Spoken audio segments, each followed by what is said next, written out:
ओम शांति। 17/5/2020 की अव्यक्त बाप दादा की रिवाइज कोर्स मुरली 13/1/86 की। ब्राह्मण जीवन सदा बेहद की खुशियों का जीवन। ब्राह्मण जीवन सदा बेहद की खुशियों का जीवन। आज बाप दादा अपने होली और हैप्पी हंसों की सभा देख रहे हैं। सभी होली के साथ हैप्पी भी सदा रहते हैं। होली अर्थात पवित्रता की प्रत्यक्ष निशानी। हैप्पी अर्थात खुशी सदा प्रत्यक्ष रूप में दिखाई देगी। अगर खुशी नहीं तो अवश्य कोई अपवित्रता अर्थात संकल्प व कर्म यथार्थ नहीं है, तब खुशी नहीं है। अपवित्रता सिर्फ 5 विकारों को नहीं कहा जाता, लेकिन संपूर्ण आत्माओं के लिए, देवात्मा बनने वालों के लिए अयथार्थ व्यर्थ साधारण संकल्प बोल व कर्म भी संपूर्ण पवित्रता नहीं कहा जाएगा। संपूर्ण स्टेज के समीप पहुंच रहे हो, इसलिए वर्तमान समय के प्रमाण व्यर्थ और साधारण कर्म ना हो। इसमें भी चेकिंग और चेंज चाहिए। जितना समर्थ और श्रेष्ठ संकल्प बोल और कर्म होगा, उतना सदा खुशी की झलक, खुश नसीबी की फलक अनुभव होगी और अनुभव कराएंगी। बाप दादा सभी बच्चों की यह दोनों बातें चेक कर रहे थे कि पवित्रता कहाँ तक धारण की है, व्यर्थ और साधारणता अभी तक कहाँ तक है, और रूहानी खुशी, अविनाशी खुशी, आंतरिक खुशी कहाँ तक रहती है। सभी ब्राह्मण बच्चों का ब्राह्मण जीवन धारण करने का लक्ष्य ही है सदा खुश रहना। खुशी की जीवन व्यतीत करने के लिए ही ब्राह्मण बने हो ना, कि पुरुषार्थ की मेहनत व किसी न किसी उलझन में रहने के लिए ब्राह्मण बने हो। रूहानी आंतरिक खुशी व अतीन्द्रिय सुख जो सारे कल्प में नहीं प्राप्त हो सकता, वह प्राप्त करने के लिए ब्राह्मण बने हो। लेकिन चेक करो कि खुशी किसी साधन के आधार पर, किसी हद की प्राप्ति के आधार पर व थोड़े समय की सफलता के आधार पर, मान्यता व नामाचार के आधार पर, मन के हद की इच्छाओं के आधार पर, व यही अच्छा लगता है, चाहे व्यक्ति, चाहे स्थान व वैभव, ऐसे मन पसंदी के प्रमाण खुशी की प्राप्ति का आधार तो नहीं है। इन आधारों से खुशी की प्राप्ति यह कोई वास्तविक खुशी नहीं है, अविनाशी खुशी नहीं है। आधार हिला तो खुशी भी हिल जाती। ऐसी खुशी प्राप्त करने के लिए ब्राह्मण नहीं बने हो। अल्पकाल की प्राप्ति द्वारा खुशी यह तो दुनिया वालों के पास भी है। उन्हों का भी स्लोगन है, खाओ पियो मौज करो। लेकिन वह अल्पकाल का आधार समाप्त हुआ तो खुशी भी समाप्त हो जाती है। ऐसे ही ब्राह्मण जीवन में भी इन आधारों से खुशी ही प्राप्ति हुई तो बाकी अंतर क्या हुआ। खुशियों के सागर के बच्चे बने हो तो हर संकल्प में, हर सेकंड में खुशी की लहरों में लहराने वाले हो। सदा खुशियों के भंडार हो। इसको कहा जाता है होली और हैप्पी हंस। बाप दादा देख रहे थे कि जो लक्ष्य है, बिना कोई हद के आधार के सदा आंतरिक खुशी में रहने का, उस लक्ष्य से बदल और हद की प्राप्तियों की छोटी छोटी गलियों में फंस जाने कारण कई बच्चे लक्ष्य अर्थात मंजिल से दूर हो जाते हैं। हाईवे को छोड़कर गलियों में फंस जाते हैं। अपना लक्ष्य खुशी को छोड़ हद की प्राप्तियों के पीछे लग जाते हैं। आज नाम हुआ व काम हुआ, इच्छा पूर्ण हुई तो खुशी है। मनपसंद संकल्प पसंद प्राप्ति हुई तो बहुत खुशी है। थोड़ी भी कमी हुई तो लक्ष्य वहाँ ही रह जाता। लक्ष्य हद के बन जाते, इसलिए बेहद की अविनाशी खुशी से किनारा हो जाता।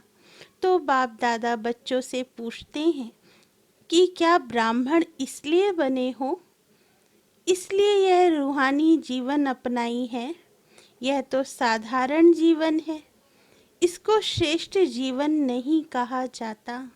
कोई भी कर्म करो, चाहे कितनी भी बड़ी सेवा का काम हो, लेकिन जो सेवा आंतरिक खुशी, रूहानी मौज, बेहद की प्राप्ति से नीचे ले आती है, अर्थात हद में ले आती है, आज मौज कल मूंझ, आज खुशी कल व्यर्थ, उलझन में डालती है, खुशी से वंचित कर देती है, ऐसी सेवा को छोड़ दो, लेकिन खुशी को नहीं छोड़ो।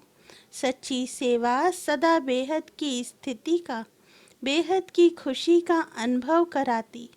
अगर ऐसी अनुभूति नहीं है तो वह मिक्स सेवा है, सच्ची सेवा नहीं।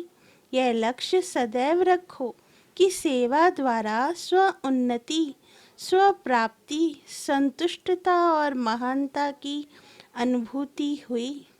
जहाँ संतुष्टता की महानता होगी, वहाँ अविनाशी प्राप्ति की अनुभूति होगी। सेवा अर्थात फूलों के बगीचे को हरा भरा करना। सेवा अर्थात फूलों के बगीचे का अनुभव करना, ना कि कांटों के जंगल में फंसना। उलझन, अप्राप्ति, मन की मूंझ, अभी अभी मौज, अभी अभी मूंझ, यह है कांटे। इन कांटों से किनारा करना अर्थात बेहद की खुशी का अनुभव करना। कुछ भी हो जाए, हद की प्राप्ति का त्याग भी करना पड़े, कई बातों को छोड़ना भी पड़े, बातों को छोड़ो लेकिन खुशी को नहीं छोड़ो। जिसके लिए आए हो उस लक्ष्य से किनारे ना हो जाओ। यह सूक्ष्म चेकिंग करो। खुश तो हैं, लेकिन अल्पकाल की प्राप्ति के आधार से खुश रहना, इसी को ही खुशी तो नहीं समझते। कहाँ साइड सीन को ही मंजिल तो नहीं समझ रहे हो। कोई साइड सीन भी आकर्षण करने वाले होते हैं, लेकिन मंजिल को पाना अर्थात बेहद के राज्य अधिकारी बनना, मंजिल से किनारा करने वाले विश्व के राज्य अधिकारी नहीं बन सकते, रॉयल फैमिली में भी नहीं आ सकते। इसलिए लक्ष्य को, मंजिल को सदा स्मृति में रखो। अपने से पूछो, चलते चलते कहाँ कोई हद की गली में तो नहीं पहुँच रहे। अल्पकाल के प्राप्ति की खुशी सदा काल की खुश नसीबी से किनारा तो नहीं करा रही है। थोड़े में खुश होने वाले तो नहीं हो। अपने आप को खुश तो नहीं कर रहे हो। जैसी हूँ वैसी हूँ, ठीक हूँ, खुश हूँ। अविनाशी खुशी की निशानी है। उनको औरों से भी सदा खुशी की दुआएं अवश्य प्राप्त होंगी। अविनाशी खुशी की निशानी है। उनको औरों से भी सदा खुशी की दुआएं अवश्य प्राप्त होंगी। बाप दादा और निमित्त बड़ों के स्नेह की दुआएं अंदर अलौकिक आत्मिक खुशी के सागर में लहराने का अनुभव कराएंगी। अलबेलेपन में यह नहीं सोचना मैं तो ठीक हूँ, लेकिन दूसरे मेरे को नहीं जानते। क्या सूर्य की रोशनी छिप सकती है?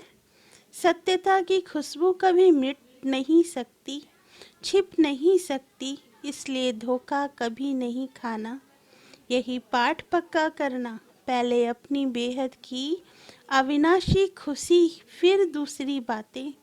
बेहद की खुशी सेवा की व सर्व के स्नेह की, सर्व द्वारा अविनाशी सम्मान प्राप्त होने की खुशनसीबी, अर्थात श्रेष्ठ भाग्य स्वतः ही अनुभूति कराएगी।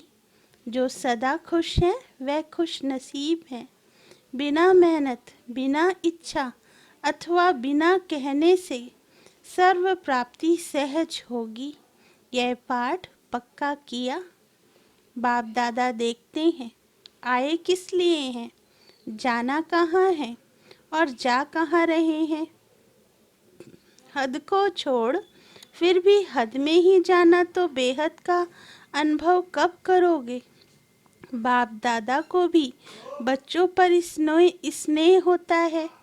रहम तो नहीं कहेंगे क्योंकि भिखारी थोड़े ही हो, दाता विधाता के बच्चे हो, दुखियों पर रहम किया जाता है। आप तो सुख स्वरूप सुखदाता के बच्चे हो। अब समझा क्या करना है। बाप दादा इस वर्ष के लिए बार बार भिन्न भिन्न बातों में अटेंशन दिला रहे हैं।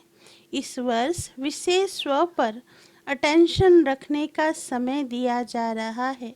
दुनिया वाले तो सिर्फ कहते हैं कि खाओ पियो मौज करो, लेकिन बाप दादा कहते हैं खाओ और खिलाओ, मौज में रहो और मौज में लाओ।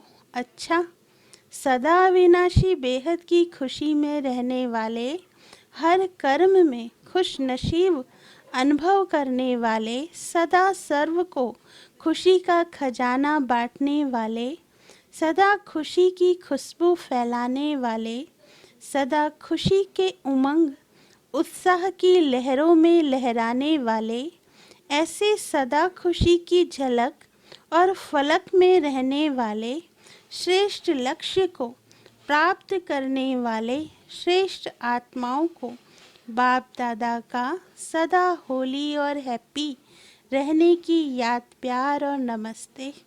हम रूहानी बच्चों की रूहानी माता पिता बाप दादा को याद प्यार, गुड मॉर्निंग और नमस्ते।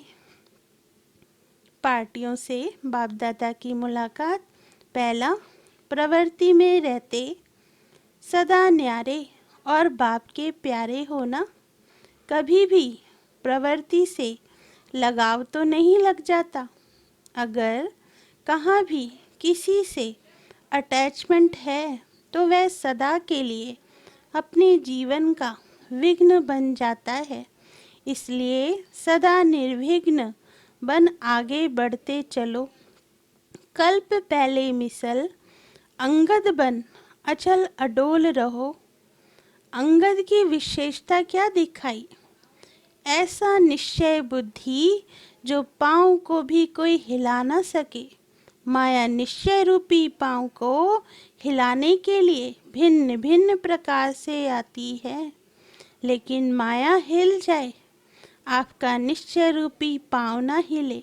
माया स्वयं सरेंडर होती है, आप तो सरेंडर नहीं होंगे ना। बाप के आगे सरेंडर होना, माया के आगे नहीं। ऐसे निश्चय बुद्धि सदा निश्चिंत रहते हैं। अगर जरा भी कोई चिंता है तो निश्चय की कमी है। कभी किसी बात की थोड़ी सी भी चिंता हो जाती है, उसका कारण क्या होता?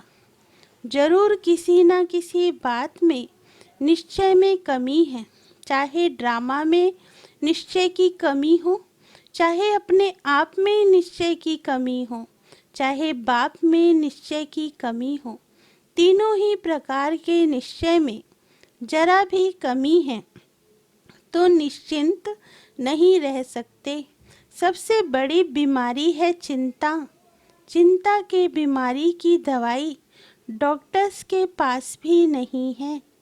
टेम्परेरी सुलाने की दवाई दे देंगे, लेकिन सदा के लिए चिंता नहीं मिटा सकेंगे। चिंता वाले जितना ही प्राप्ति के पीछे दौड़ते, उतना प्राप्ति आगे दौड़ लगाती है। इसलिए सदा निश्चय के पांव अचल रहें। सदा एक बल एक भरोसा यही पाँव है। निश्चय कहो भरोसा कहो एक ही बात है। ऐसे निश्चय बुद्धि बच्चों की विजय निश्चित है। दूसरा, सदा बाप पर बलिहार जाने वाले हो। जो भक्ति में वायदा किया था वह निभाने वाले हो ना। क्या वायदा किया? सदा आप पर बलिहार जाएंगे। बलिहार अर्थात सदा समर्पित हो, बलवान बनने वाले। तो बलिहार हो गए ना, या होने वाले हो? बलिहार होना माना मेरा कुछ नहीं, मेरापन समाप्त, मेरा शरीर भी नहीं। तो कभी देह अभिमान में आते हो, मेरा है तब देह भान आता है। इससे भी परे रहने वाले, इसको कहा जाता है बलिहार जाना। तो मेरापन सदा के लिए समाप्त करते चलो। सब कुछ तेरा यही अनुभव करते चलो। जितना ज़्यादा अनुभवी उतना अथॉरिटी स्वरूप। वह कभी धोखा नहीं खा सकते, दुख की लहर में नहीं आ सकते। तो सदा अनुभव की कहानियाँ सबको सुनाते रहो। अनुभवी आत्मा थोड़े समय में सफलता ज़्यादा प्राप्त करती है। अच्छा, विदाई के समय 14 जनवरी मकर संक्रांति की याद प्यार। आज के दिन के महत्व को सदा खाने और खिलाने का महत्व बना दिया है। कुछ खाते हैं, कुछ खिलाते हैं। वह तिल दान करते हैं या खाते हैं। तिल अर्थात बहुत छोटी सी बिंदी। कोई भी बात होती है, छोटी सी होती है तो कहते हैं यह तिल के समान है, और बड़ी होती है तो पहाड़ के समान कहा जाता है। तो पहाड़ और तिल बहुत फर्क हो जाता है ना। तो पहाड़ और तिल बहुत फर्क हो जाता है ना। तो तिल का महत्व इसलिए है क्योंकि अति सूक्ष्म बिंदी बनते हो। जब बिंदी रूप बनते हो तभी उड़ती कला के पतंग बनते हो। तो तिल का भी महत्व है, और तिल सदा मिठास से संगठन रूप में लाते हैं। ऐसे ही तिल नहीं खाते हैं। मधुरता अर्थात स्नेह से संगठित रूप में लाने की निशानी है। जैसे तिल में मीठा पड़ता है तो अच्छा लगता है, ऐसे ही तिल खाओ तो कड़वा लगेगा, लेकिन मीठा मिल जाता है तो बहुत अच्छा लगेगा। तो आप आत्माएं भी जब मधुरता के साथ संबंध में आ जाती हो, स्नेह में आ जाती हो, तो श्रेष्ठ बन जाती हो। तो यह संगठित मधुरता का यादगार है, इसकी भी निशानी है। तो सदा स्वयं को मधुरता के आधार से संगठन की शक्ति में लाना, बिंदी रूप बनना और पतंग बन उड़ती कला में उड़ना, यह है आज के दिन का महत्व। तो मनाना अर्थात बनाना। तो आप बने हो और वह सिर्फ थोड़े समय के लिए मनाते हैं। इसमें दान देना अर्थात जो भी कुछ कमजोरी हो उसको दान में दे दो। छोटी सी बात समझकर दे दो, तिल समान समझकर दे दो। बड़ी बात नहीं समझो, छोड़ना पड़ेगा, देना पड़ेगा, नहीं, तिल के समान छोटी सी बात दान देना। खुशी खुशी छोटी सी बात समझकर खुशी से दे दो। यह है दान का महत्व, समझा? सदा स्नेही बनना, सदा संगठित रूप में चलना और सदा बड़ी बात को छोटा समझ समाप्त करना, आग में जला देना, यह है महत्व। तो मना लिया ना, दंड संकल्प की आग जला दी। आग जलाते हैं ना इस दिन, तो संस्कार परिवर्तन दिवस व संक्रांति कहते हैं। आप संस्कार परिवर्तन कहेंगे। अच्छा, सभी को स्नेह और संगठन की शक्ति में सदा सफल रहने की याद, प्यार और गुड मॉर्निंग। वरदान: सदा भगवान और भाग्य की स्मृति में रहने वाले सर्वश्रेष्ठ भाग्यवान भव। सदा भगवान और भाग्य की स्मृति में रहने वाले सर्वश्रेष्ठ भाग्यवान भव। संगम युग पर चैतन्य स्वरूप में भगवान बच्चों की सेवा कर रहे हैं। भक्ति मार्ग में सब भगवान की सेवा करते, लेकिन यहाँ चैतन्य ठाकुरों की सेवा स्वयं भगवान करते हैं। अमृत वेले उठाते हैं, भोग लगाते हैं, सुलाते हैं। रिकॉर्ड पर सोने और रिगार्ड पर उठने वाले ऐसे लाडले व सर्वश्रेष्ठ भाग्यवान हम ब्राह्मण हैं। रिकॉर्ड पर सोने और रिगार्ड पर उठने वाले ऐसे लाडले व सर्वश्रेष्ठ भाग्यवान हम ब्राह्मण हैं। इसी भाग्य की खुशी में सदा झूलते रहो। सिर्फ बाप के लाडले बनो, माया के नहीं। जो माया के लाडले बनते हैं वे बहुत लाड कोड करते हैं। स्लोगन: अपने हर्षित मुख चेहरे से सर्व प्राप्तियों की अनुभूति कराना सच्ची सेवा है। अच्छा, ओम शांति।